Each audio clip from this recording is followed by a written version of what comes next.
Assalamualaikum warahmatullahi wabarakatuh. Video kali ini saya akan membahas tentang bagaimana solusi menghadapi DC aku laku yang terus menagih dan bahkan akan membawa teman-teman semua ke jalur hukum, yaitu jalur pidana dan jalur perdata. Nah, kenapa sekarang disebutkan jalur perdata? Biasanya kan selalu hanya disebutkan pidana, pidana, dan pidana. Nah, ini karena masyarakat sudah mulai cerdas bahwa hutang piutang memang dikenal sebagai hukum perdata dan tidak ada pidananya. Makanya, untuk terus bisa menakut-nakuti agar orang bisa segera membayar hutangnya, mereka sepertinya oknum-oknum DC aku laku ini mulai juga menyebutkan hukum perdata di setiap ancaman-ancamannya. Tapi yang jelas, selalu ada embel-embel hukum pidana di depannya, karena dengan mendengar pidana, orang pasti akan takut akan dipenjara ke depannya. Nah, khusus buat teman-teman yang saat ini sedang gagal bayar di aku laku, telat bayar di aku laku, dan tidak bisa bayar tagihan aku laku, kalian tidak perlu khawatir. Memang bunga, denda, dan lain sebagainya akan terus berjalan. Anggap aja kalau kalian memang tidak ngerti dan tidak paham bagaimana perhitungan dendanya dan kapan kalian bisa membayar hutang kalian, anggap aja langsung aja kalian kalikan dua hutang aku laku kalian, ya itulah yang harus kalian bayar nantinya ketika ingin melakukan pelunasan. Nah, kembali lagi di masalah ancaman dari DC pinjol aku laku ya. Ini kita tidak tahu beneran DC aku laku atau tidak, karena banyak juga DC-DC yang mengaku-ngaku dan bertujuan untuk menipu para nasabah yang galbay ini.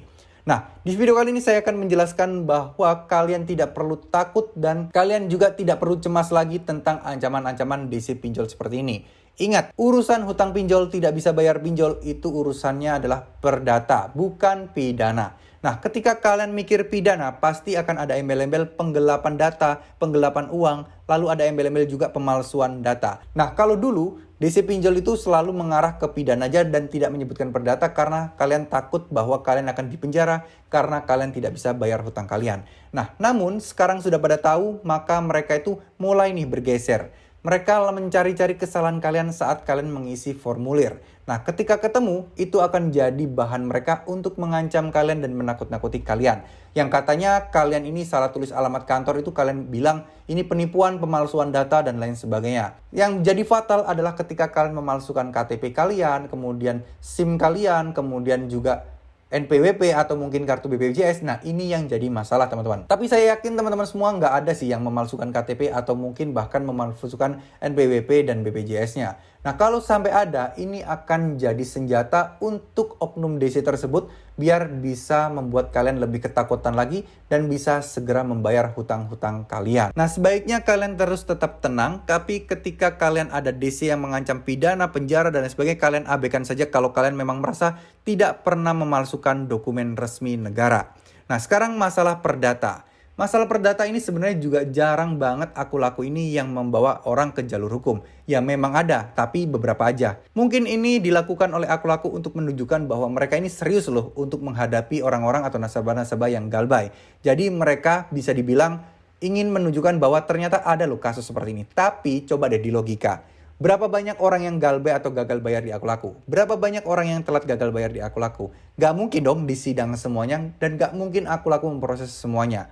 Ini kalau mungkin di strategi bisnis atau strategi marketing, ini merupakan seperti efek kejut atau mungkin bukti kejadian yang nyata, di mana aku laku sempat membawa seseorang yang galbay ke jalur hukum. Jadi mereka bisa menggunakan cara ini bahwa setiap orang ada loh peluang untuk dibawa ke jalur hukum, ke pengadilan untuk diproses karena tidak bisa membayar hutangnya. Namun sekali lagi yang perlu saya ingatkan teman-teman, tidak perlu takut. Karena saya yakin aku laku juga mikir-mikir mau membawa teman-teman semua ini ke jalur hukum.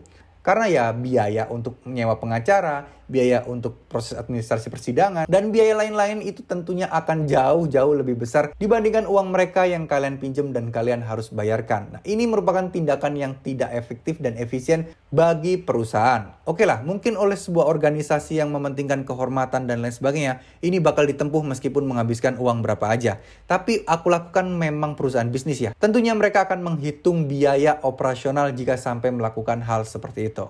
Ya, semoga video ini bisa bermanfaat. Terima kasih. Wassalamualaikum warahmatullahi wabarakatuh.